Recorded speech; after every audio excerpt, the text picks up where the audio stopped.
안녕하세요. 저는 40대 중반의 평범한 가정주부예요.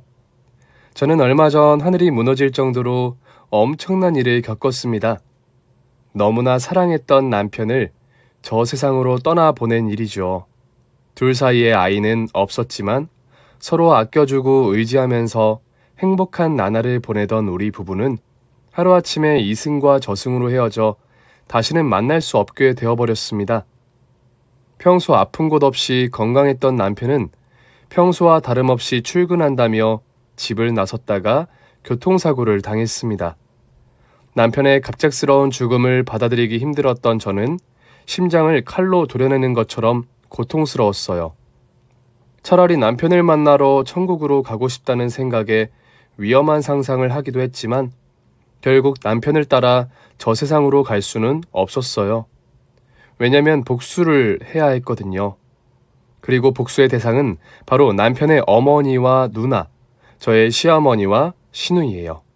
갑작스레 세상을 떠난 남편이 천국에서 편히 쉴 수 있도록 시댁 식구들과 맞서 싸워야 하는 저의 기막힌 사연 들어보실래요? 결혼 전 저는 큰 회사들이 밀접해 있는 중심지에서 작은 꽃집을 운영하고 있었어요. 그리고 남편은 저의 단골 손님 중 하나였지요. 사람들은 기쁜 일이 있을 때 주로 꽃을 선물하잖아요. 그래서 그런지 꽃집을 찾아오는 사람들은 대부분 기분 좋은 표정으로 들어와서 꽃을 한아름 사고 행복한 표정으로 가게를 나서곤 했어요. 그런데 이 남자 한 달에 한두 번 정도 들러 꽃을 사가는 이 남자는 늘 우울하고 슬퍼 보였어요. 이상하게 신경이 쓰이더라고요. 왜 그런지 자꾸만 기다려지고요. 어서 오세요.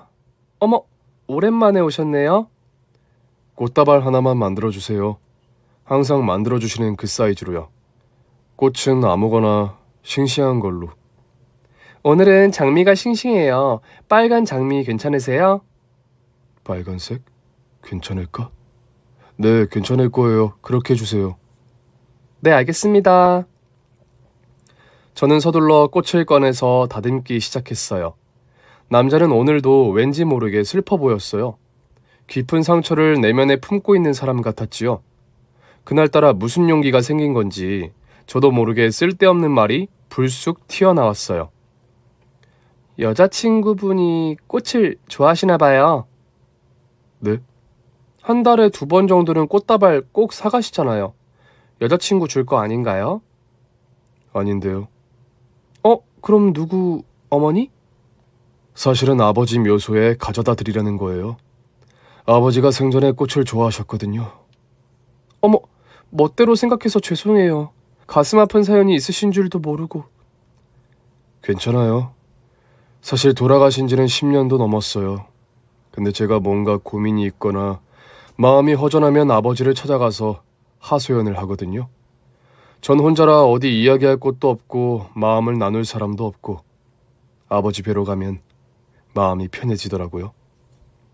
우수에 찬 눈빛으로 무덤덤하게 속마음을 얘기하는 이 남자. 순간 내가 이 남자의 아픔을 달래주고 싶다는 생각이 들었어요. 앞으로는 저한테 말하세요. 네? 아버님께 너무 걱정 끼쳐드리는 말만 하면 아버님이 저 세상에서 속상해 하시잖아요. 행복한 모습 보여드려야죠. 그러니까 뭔가 속상하고 우울해서 얘기 나누고 싶은 친구 필요하면 저한테 말씀하시라고요. 아무렇지도 않은 듯 태연하게 얘기를 던졌지만 제 심장이 쿵쾅쿵쾅 요동쳤고 얼굴은 화끈화끈 열이 오르기 시작했어요. 나 어떡해. 미쳤나봐. 이름도 모르는 남자한테 지금 뭐라고 하는 거야? 근데 이 남자 그런 말을 듣고도 아무 반응이 없는 거예요. 뭐 이런 이상한 여자가 다 있지? 하는 표정으로 저를 뚫어져라 쳐다보기만 하더라고요. 그때의 민망함이란 쥐구멍이 없다면 피서라도 숨어 들어가고 싶은 심정이었어요. 저는 빨리 이 분위기를 수습하기로 했어요. 저희 가게 단골 손님이시잖아요. 단골 손님한테 해드리는 특급 서비스예요. 특급 고민 상담 서비스. 별다른 뜻이 있어서 그런 건 아니니까 부담 갖지 마세요. 전 좋은데. 네? 뭐라고요? 전 좋다고요. 그쪽이랑 얘기 나누고 싶어요.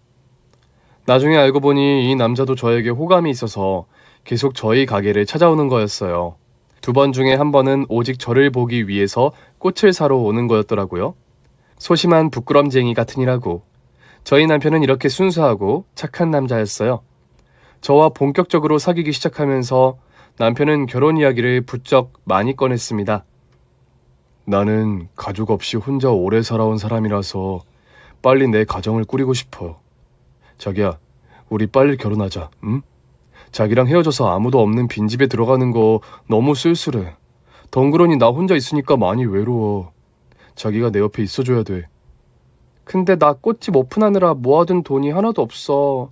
부모님께 결혼한다고 손 벌릴 수도 없고. 결혼은 당당히 내 힘으로 하고 싶단 말이야. 요즘 매출이 오르고 있으니까 조금 기다려줘. 돈 좀 더 벌어서 결혼하자, 우리. 내가 벌 만큼 버는데 자기가 왜 그런 걱정을 해? 내 여자 부족하지 않게 먹고 쓸 만큼은 벌어다 줄 수 있어, 나. 돈 걱정은 하지 말고 나랑 결혼해줘. 하루라도 빨리 같이 있고 싶어. 남편이 이렇게까지 적극적으로 나오는데 자꾸만 거절하기가 미안했어요. 저도 남편을 깊이 사랑했고 이제는 연인이 아닌 부부로 함께하고 싶다는 생각이 간절했거든요. 그래서 우리는 결혼을 서두르기로 했습니다. 예식장은 물론 살집이며 가구며 가전제품까지 남편과 저는 단 한 번의 의견 충돌도 없이 순풍에 돛단 듯 결혼 준비를 진행시켰어요. 남들은 결혼 준비하면서 많이 싸운다고 하던데 저희는 어찌나 마음이 잘 통하는지 이런 게 바로 천생연분이구나 싶더라고요. 그러던 어느 날 남편이 몹시 곤란한 표정으로 할 말이 있다며 저를 불러냈어요. 왜? 무슨 일인데 그래? 나 사실 자기에게 말하지 못한 게 하나 있어. 뭔데? 뭔데 그래? 자기가 화내고 나한테 실망할까봐 도저히 입이 안 떨어진다. 난 어떤 얘기를 들어도 자기한테 화내거나 실망하지 않을 거야. 약속해. 그러니까 걱정하지 말고 얘기해봐. 사실은 나 어머니랑 누나가 있어. 저는 뒤통수를 한 대 맞은 듯 정신이 아득해졌어요. 뭐? 혈혈단신 고아 남편인 줄 알았는데 갑자기 시어머니와 시누이가 등장한다고? 어려서 아버지 돌아가시고 10년이 넘는 세월을 혼자 생활했다고 해서 당연히 다른 가족은 없는 줄 알았는데 남편의 갑작스러운 고백에 저는 혼란에 빠졌어요. 사실은 가족 간의 사이가 안 좋아서 어머니랑 누나랑은 거의 의절한 상태야. 아버지 돌아가시고 15년간 정말 단 한 번도 연락조차 없이 남남으로 살았어. 남편의 얘기를 들으니 또다시 가슴 한쪽이 아려웠어요. 이 남자 왜 이렇게 짠한 사연이 많은 거죠? 아니 어쩌다가. 아버지랑 어머니가 별거 중이셨었거든. 어머니는 누나만 데리고 나가서 따로 살고 계셨어. 2분이 이혼 준비 중이었는데 아버지가 갑자기 돌아가셔서 그만. 저는 아무 말 없이 남편을 꼭 안아줬어요. 자신을 떠나버린 어머니, 갑자기 하늘나라로 가신 아버지. 그동안 얼마나 힘이 들었을까요? 이제까지도 없이 살아왔으니 결혼 소식도 그냥 알리지 않으려고 했는데 어떻게 아시고 어머니 쪽에서 먼저 연락이 왔어. 미안해. 갑자기 시어머니가 생겼다고 하니 당황스럽지. 아니야. 아주 잘 됐어. 당연히 어머님께 알려야지. 자기 낳아주신 분인데. 앞으로 어머님이랑 형님이랑도 왕래하면서 살자. 가족은 많을수록 행복한 거야. 내가 어머님이랑 형님한테 더 잘할게. 그렇게 해서 우리는 양가 가족들의 축복을 받으며 무사히 결혼식을 치렀어요. 근데 저희 엄마가 시어머니에 대해서 좋지 않은 말씀을 하시더라고요.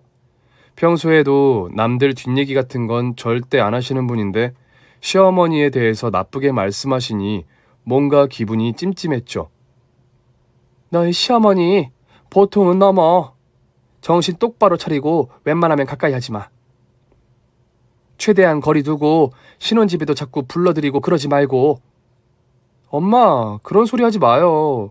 김서방 이제껏 엄마 사랑 못 받고 외롭게 자라온 사람이야. 천륜을 끊어낼 수 있어? 엄마랑 아들 사이 갈라놓으면 못 써. 그리고 우리 시어머니 스타일이 조금 세 보이기는 해도 속은 안 그래. 그동안 김서방한테 잘못한 게 많아서 이제는 정말 좋은 엄마 되고 싶다고 눈물도 보이시고 그랬다고. 아, 저때 엄마 말씀을 들었어야 했는데 저는 행복한 신혼에 단꿈에 젖어 온 세상이 아름답기만 보였나 봐요. 갑자기 생긴 시어머니도 시누이도 외로운 남편을 달래주러 온 것 같아 그저 고맙기만 했어요. 그래서 시댁 식구들에게 더 잘하려고 노력했는데 그게 불행의 시작이 될 줄은 몰랐죠. 여보세요. 네, 어머님 잘 지내셨어요? 너는 주말마다 와서 같이 저녁 먹자고 그랬는데 2주 연속으로 오지도 않고 뭐 하는 애니? 그래놓고 말로만 잘 지내셨어요 하면 끝이냐? 그건 오빠가 요즘 주말마다 출근해서 오빠가 어머님께 직접 말씀드린다고 했는데 못 들으셨어요? 걔가 시시콜콜 그런 얘기 하는 애냐? 그리고 네 남편이 안 간다 그래도 잘 꼬드겨서 데리고 와야지. 오빠 안 간다고 얼씨구나 하고 너까지 나자빠져 있니? 죄송해요. 이번 주말에는 꼭 갈게요. 그리고 내가 너한테 따로 할 말이 있는데. 네? 어떤 말씀이신데요? 이제 너희도 나한테 다달이 용돈 좀 보내라. 일단 네 남편한테는 내색하지 말고. 무슨 말인지 알지? 오빠 몰래 돈을 보내란 말씀이세요? 그래. 네 남편한테는 당분간은 비밀로 하고 네 선에서 돈 좀 보내란 말이야. 용돈 필요하세요? 당연하지. 네 시아버지 15년 전에 돌아가시고 혼자 됐는데 여자 몸으로 나 혼자 얼마나 힘들게 살았는지 그동안 세월은 말로는 다 못한다. 네 남편이랑도 헤어져 살아서 아들 효도도 제대로 못 받았는데 이제부터라도 대기업 다니는 아들 덕 좀 보자. 너희 아직 애도 없고 네 남편이 그 좋은 회사에서 월급도 넉넉하게 따박따박 받을 텐데 두 식구 살림에 돈 쓸 일이 뭐가 있니? 내 용돈 정도는 네가 해결해 줄 수 있지? 어머니 말씀도 이해는 갔어요. 어머니가 많이 힘드셨다고 하니 조금이나마 보태드리는 게 자식으로서 당연한 도리라고 생각했죠.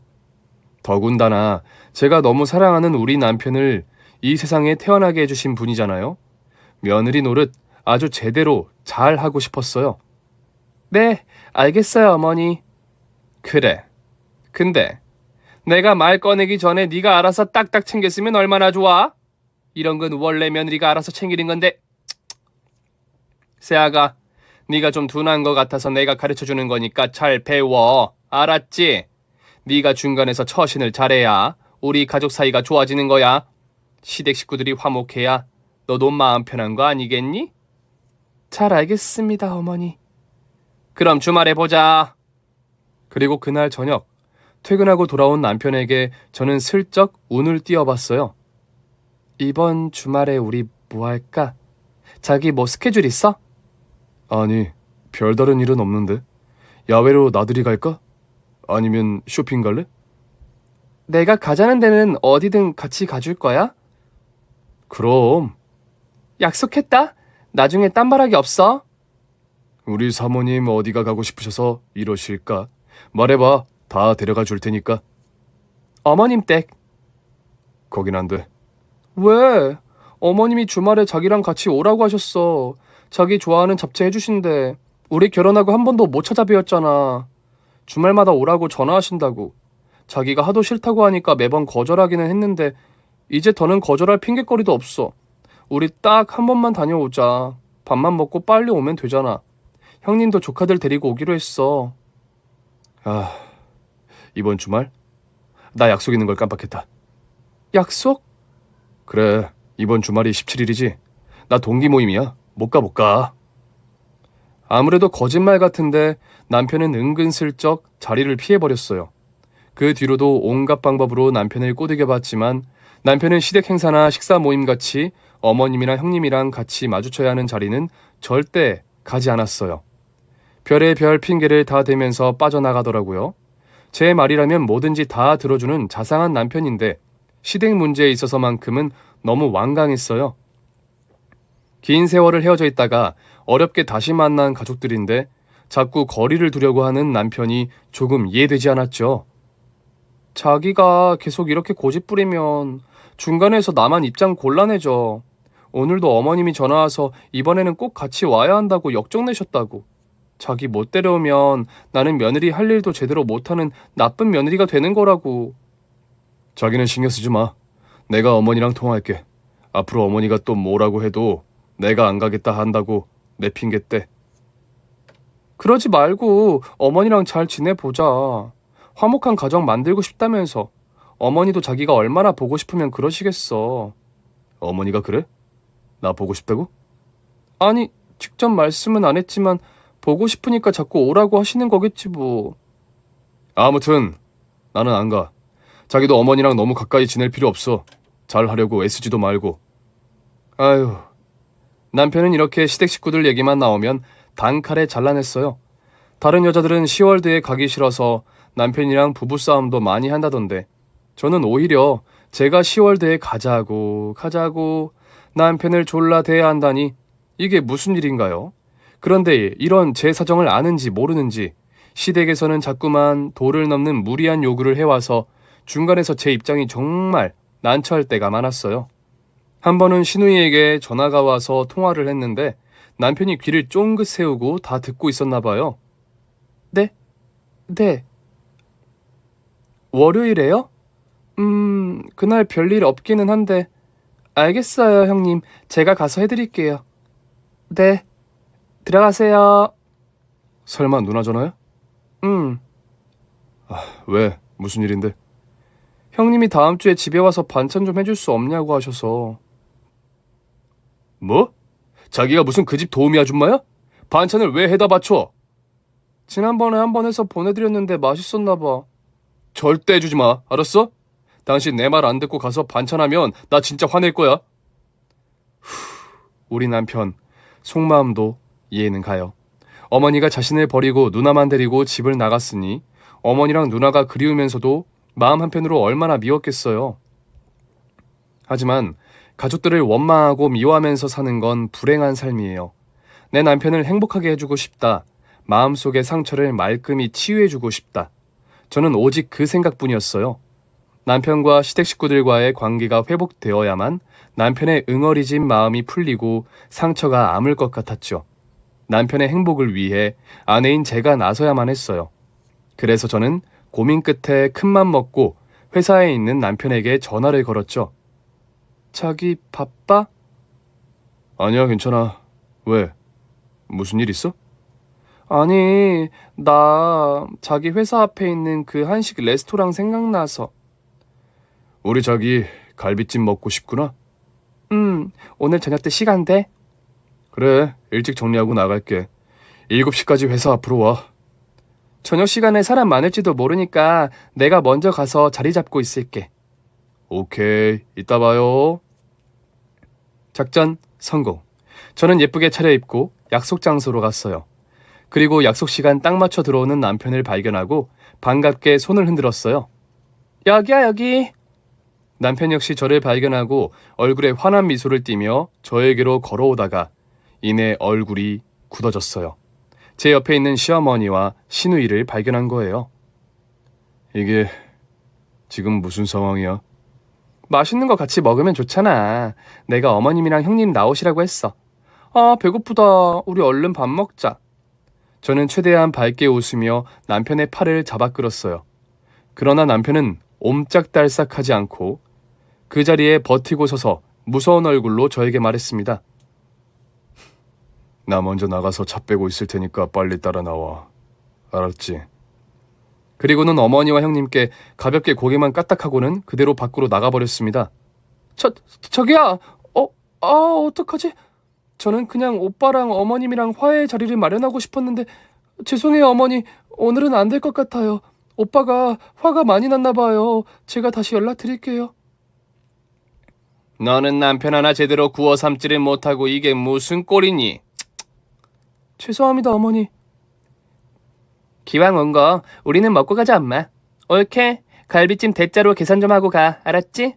그리고 다음 주 수요일에 우리 집에 와서 애들 봐주기로 한 약속 잊으면 안 된다. 저는 재빨리 계산하고 신우이의 말에 건성으로 대답하고는 레스토랑을 빠져나왔어요. 돌아오는 차 안은 무거운 침묵만이 흘렀습니다. 남편은 한마디도 하지 않고 정면을 응시한 채 운전만 했어요. 저는 너무 마음이 안 좋았어요. 도대체 우리 남편은 왜 이렇게까지 어머니를 싫어하는 걸까요? 정말 이대로 가족을 안 보고 살 작정인 걸까요? 자기 때문에 나 정말 속상해. 나는 자기랑 어머님이 잘 지냈으면 좋겠어. 가족이잖아. 과거에 어떤 잘못을 했더라도 가족끼리는 다 용서하고 이해하는 거잖아. 막말로 만약에 내가 잘못돼서 자기보다 먼저 이 세상을 떠나게 된다면 자기 옆에 남을 사람은 어머님이랑 형님뿐이야. 어머니랑 형님이랑 잘 지내줘. 제발 또다시 외롭게 혼자가 될 순 없잖아. 제 이야기를 듣던 남편이 갑자기 급하게 차를 세우더니 짐승의 울부짖음 같은 성난 울음을 토해내기 시작했습니다. 항상 순하기만 했던 남편이 저렇게 격하게 우는 모습은 처음 봐서 저는 너무 놀라 어찌할 바를 모르겠더라고요. 자기야, 왜? 내가 무슨 말을 잘못했어? 미안해. 아무것도 모르면서 제발 그런 소리 좀 하지 마. 당신이 세상을 떠나면 어머니랑 누나가 내 옆에 남는다고? 당신은 아무것도 몰라. 그 사람들이 어떤 사람들인지 정말 모른다고. 겨우 진정한 남편이 들려준 이야기는 너무 충격적이어서 저는 숨을 쉴 수가 없을 정도였어요. 내가 중학교 때였어. 어느 날 어머니가 갑자기 어떤 여자애를 집에 데려오셨어. 당신이 낳은 친딸이라고, 오늘부터 우리랑 같이 살 거라고. 그게 누나였어. 뭐? 어렸을 때 생각해보면 아버지와 어머니 사이가 그렇게 좋지는 않았지만 그래도 두 분이 특별히 싸우시거나 하는 일은 없었거든? 그래서 나는 상상도 못했는데 어머니는 이런 엄청난 일을 벌이고 계셨던 거야. 아버지도 나도 감쪽같이 속은 거지. 무슨 말인지 이해가 안 돼. 어머니가 다른 남자와의 사이에서 낳은 딸을 집으로 데려오셨다고. 심지어 나보다 2살이나 많아. 그게 뭘 의미하는 거겠어. 내가 태어나기도 전부터 어머니는 아버지 아닌 다른 남자와 부적절한 관계를 이어오고 있었다는 뜻이지. 그러니까 형님이랑 자기랑 아버지가 다르단 말이야? 맞아. 어머니는 아버지와 결혼 생활을 유지하면서 불륜으로 딸을 낳아서 몰래 키우고 계셨던 거야. 20년 가까운 세월을. 말도 안 돼. 어떻게 그런 일이...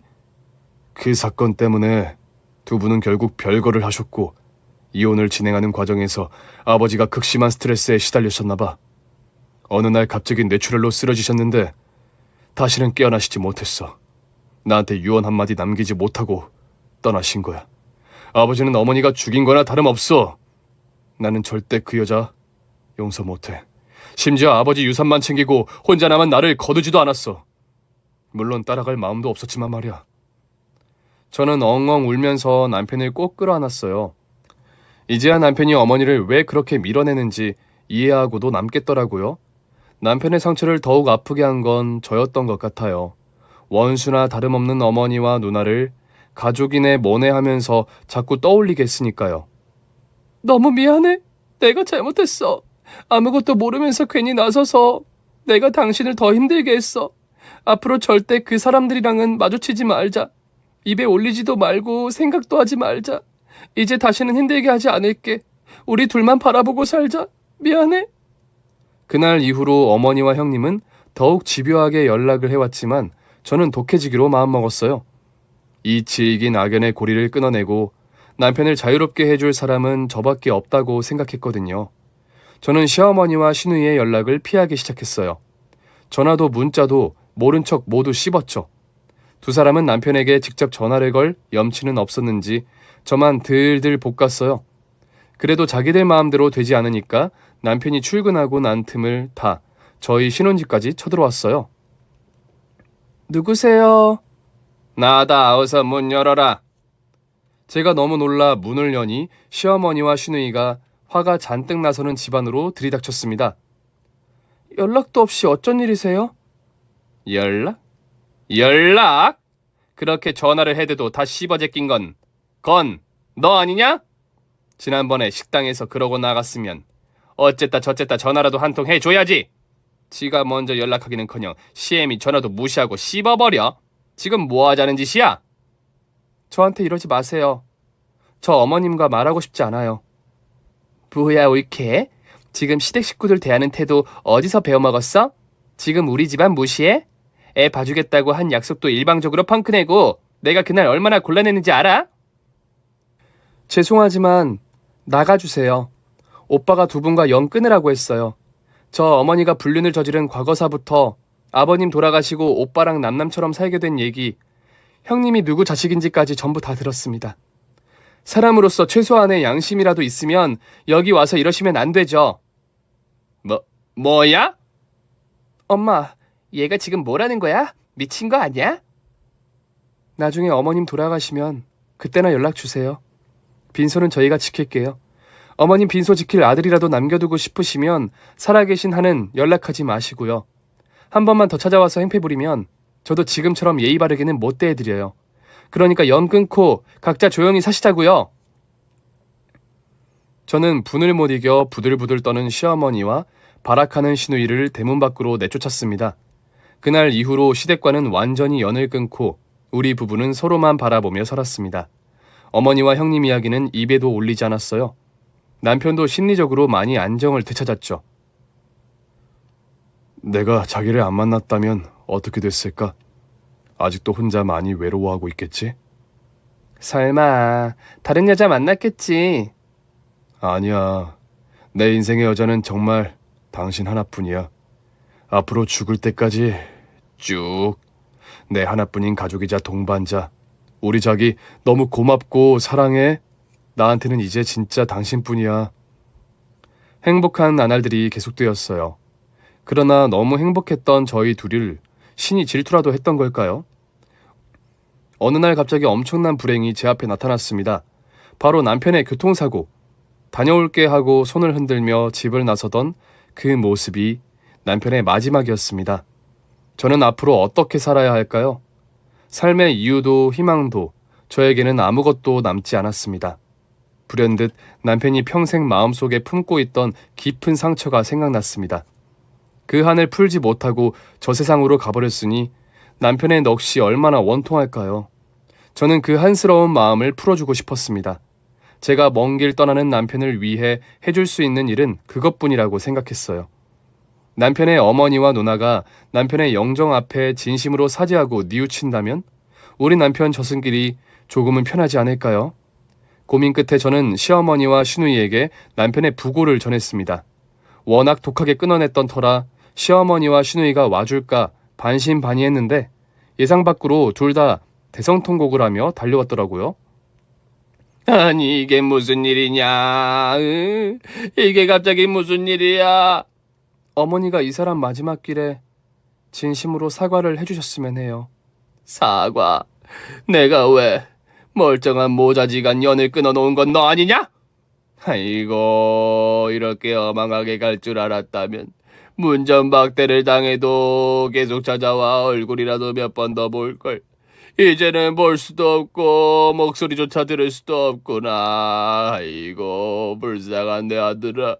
그때 그렇게 쫓겨난 이유로 연락도 찾아오는 것도 다 못하게 하더니 결국 네가 내 아들을 잡아먹었어 독한 년. 이게 장례식장에 찾아와 남편 일은 저에게 할 소리인가요?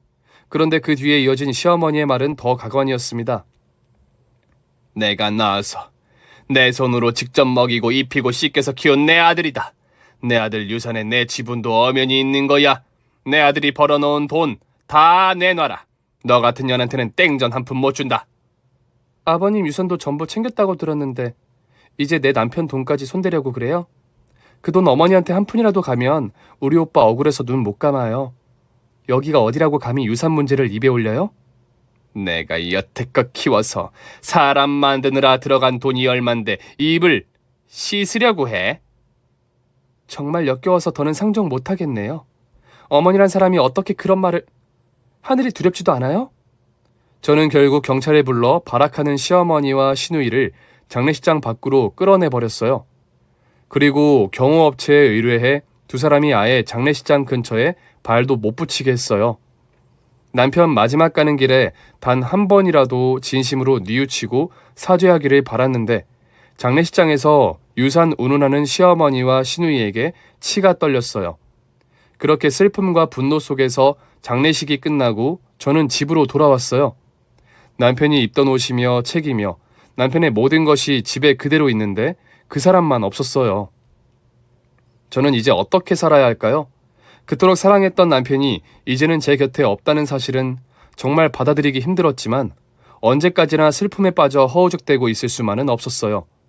정신을 차리고 남편이 저에게 남겨준 유산과 유품들을 하나하나 정리하기 시작했어요. 제가 씩씩하게 잘 살아야 남편이 하늘에서 기뻐할 것만 같았거든요. 여보, 당신이 나한테 남겨준 모든 것, 어머님이랑 형님 손에 들어가지 않도록 꼭 지켜줄게. 그게 당신이 원하는 거지? 그리고 여보 억울했던 일, 마음 아프게 했던 사람들 전부 복수해 줄 거야. 이제 아무 걱정하지 말고 편히 쉬면서 하늘에서 나 지켜봐줘. 그런데 남편의 유산을 정리하다 보니 남편 명의의 통장에서 20억이라는 큰 돈이 빠져나갔다는 사실을 알게 되었어요. 남편이 월급에서 조금씩 떼서 여기저기 투자를 해 불려놓은 남편의 전 재산이었는데 흔적도 없이 사라져버린 거예요. 더욱 충격적인 것은 돈이 이체된 날짜가 남편의 생전이 아닌 장례를 치르는 와중이었다는 사실, 그리고 20억이 이체된 통장의 주인은 바로 남편의 누나 신우이였다는 사실이에요.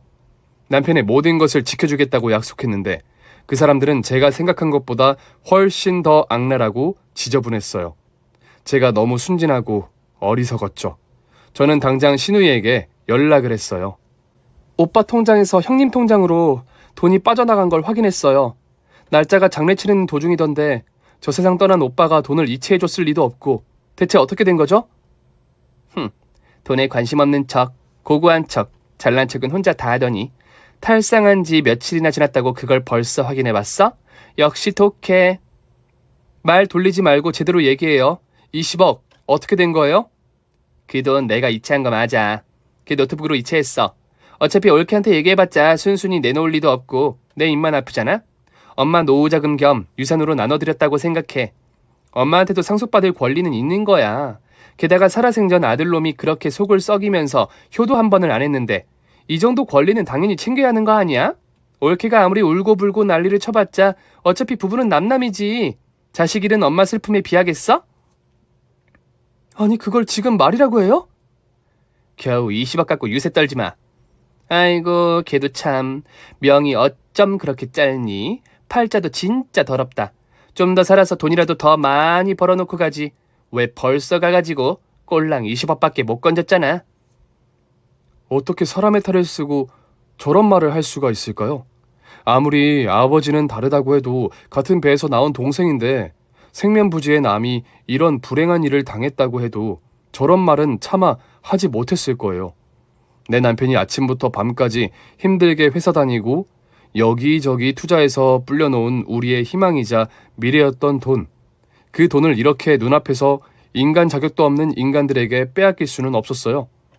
저는 정신을 바짝 차리고 자세한 정황을 알아보기 위해 이것저것 물어봤어요.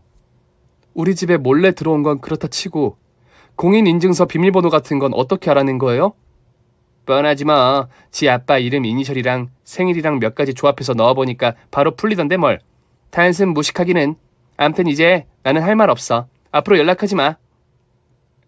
신우이는 전화를 뚝 끊어버렸습니다. 분노가 머리끝까지 치밀어 올랐어요. 저는 그 길로 시댁으로 달려갔습니다. 문 좀 열어봐요. 어서 이 문 열어요. 제가 계속 문을 두드리면서 소란을 피우니까 문이 빼꼼히 열리고 신우이가 고개를 쏙 내밀었어요. 동네 창피하게 뭐하는 짓이야? 저는 신우이를 밀치고 그대로 집 안으로 들어갔어요. 그리고 집 안에 펼쳐진 장면을 마주하고는 정말 눈이 뒤집히고 말았어요.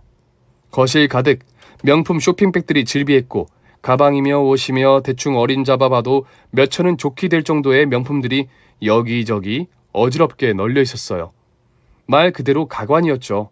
두 사람은 남편이 생전에 애써서 모아놓은 피 같은 돈을 훔쳐서 명품관을 쓸고 온 모양이었어요. 아들이 죽었어. 당신 아들, 당신 동생이 죽었다고. 근데 죽은 사람 돈을 몰래 훔쳐다가 명품 쇼핑을 해? 당신들이 이러고도 인간이야? 저는 부엌으로 달려가 식칼을 가져왔어요.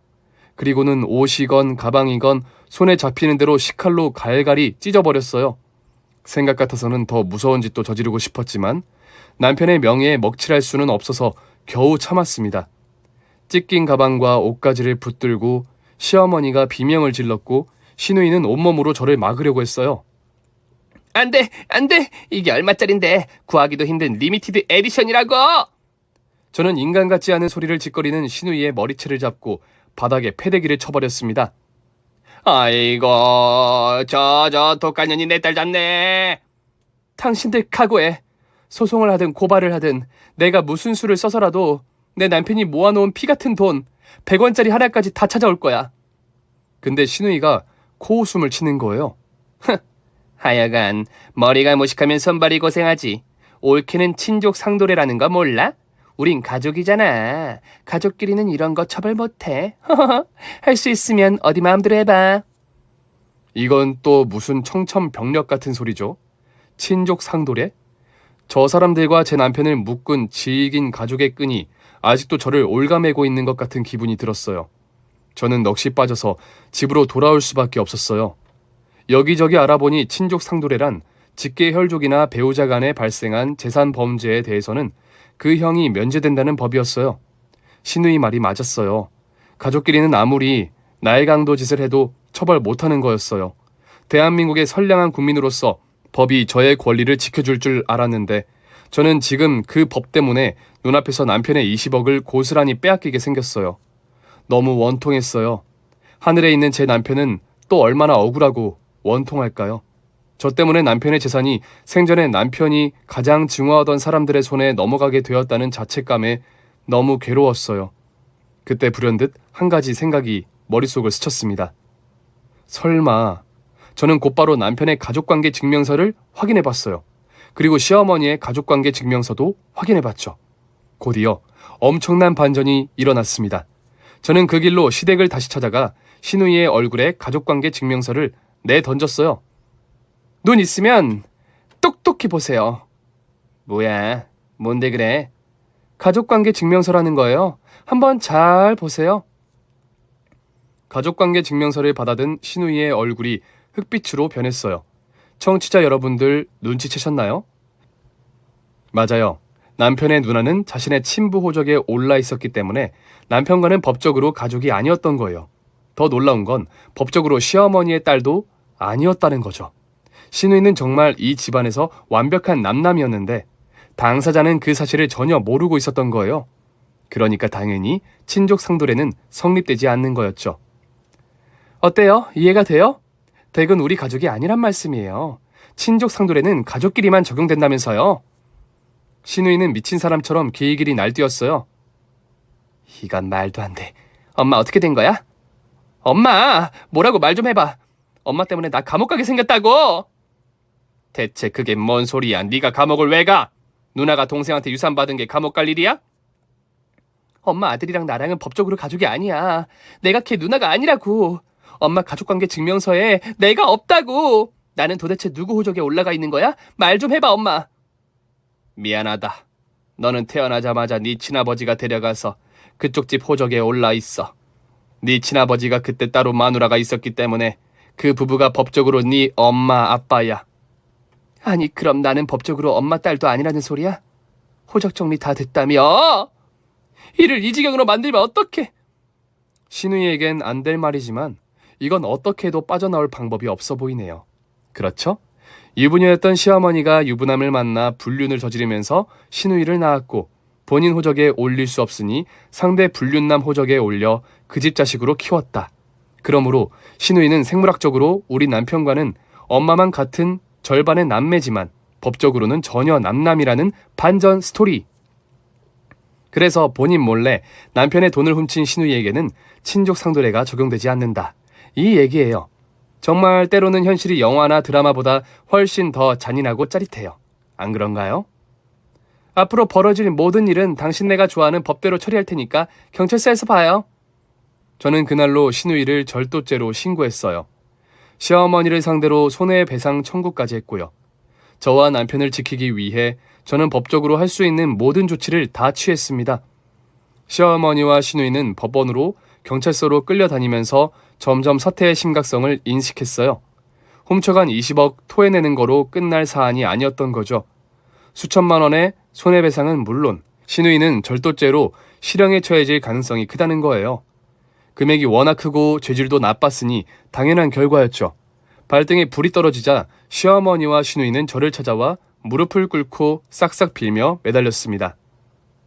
예, 내가 다 잘못했다.